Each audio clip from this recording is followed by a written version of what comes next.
Confused where to start? UPSC. One decision can change everything. Like to thank Vajiram and Ravi. Vajiram current affairs test series. Vajiram का भी काफी help. Vajiram is the best. But Vajiram, it is something holistic. It helped me in boosting my confidence. Structured learning expert. Mentorship in latest results, top 10 out of 10 from Vajiram. Legacy of AIR 1. Trust. One name. Vajiram and Ravi. Good evening everyone. My name is Mayank Purohit and I have secured all India rank 33 in UPSC CHG 2025. So I will briefly share my main strategy and how I improved my score from last year. Last year I got around 390 marks and this year I have got 435 marks.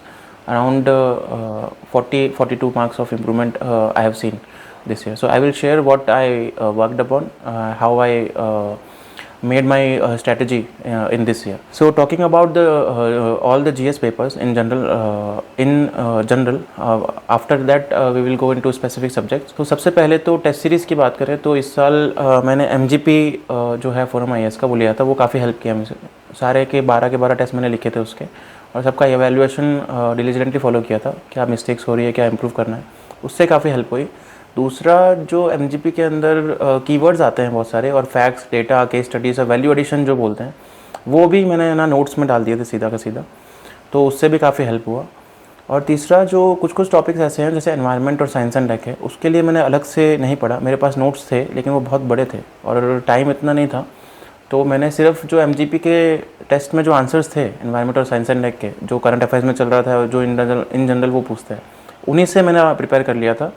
तो उसके अलावा बाकी कुछ करने की ज़रूरत नहीं पड़ा उसमें. दूसरी चीज़ ये है जो लास्ट ईयर से मैंने इम्प्रूव की थी, वो है मैंने इस बार कीवर्ड्स की एक लिस्ट बना ली थी हर सब्जेक्ट वाइज. जैसे सोसाइटी में बहुत सारे कीवर्ड्स हम बना सकते हैं, जैसे कि ज़ीरो फूड चिल्ड्रन करके एक कीवर्ड यूज़ करता था मैं, जो कि किसी अगर चाइल्ड को 24 आवर्स में कोई फूड नहीं मिला है तो उसको ज़ीरो फूड चिल्ड्रन बोलते हैं.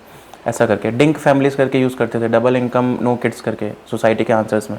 तो ऐसे करके कीवर्ड्स की बहुत लंबी लिस्ट थी, तो वो लिस्ट मैंने बार बार रिवाइज़ की थी और उसको इसलिए रिवाइज़ किया था ताकि आंसर्स में कहीं ना कहीं मैं ड्रॉप कर सकूँ.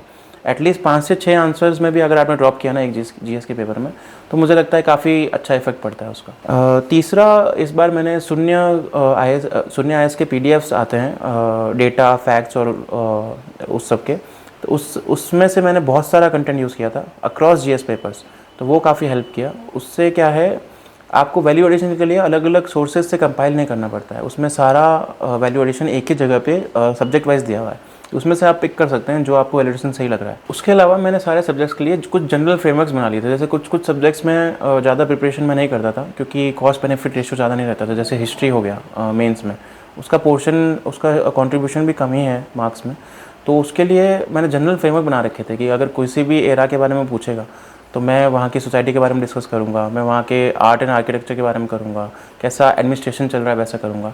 ऐसे फ्रेमवर्क्स मैंने हर सब्जेक्ट के लिए बना रखे थे ताकि आप कोई अननोन क्वेश्चन भी आ रहा है तो उसका एक जनरल आंसर तो लिखित है, इंप्रेसिव नहीं तो एक जनरली लिखें ताकि एवरेज मार्क्स आप फेच कर पाएँ उसमें.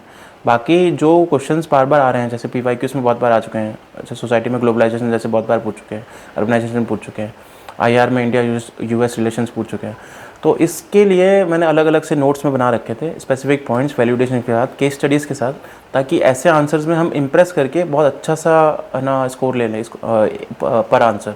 ऐसे 5-6 आंसर्स भी अगर आप एक GS पेपर में करते हैं, अच्छा सा लिख देते हैं, तो आपको अच्छा खासा नंबर मिल जाएगा उस GS पेपर में. स्पेसिफिक GS पेपर की अगर बात करें तो GS 1 में इस बार मैंने थीम वाइज प्रायोरिटीज़ सॉर्ट कर ली थी.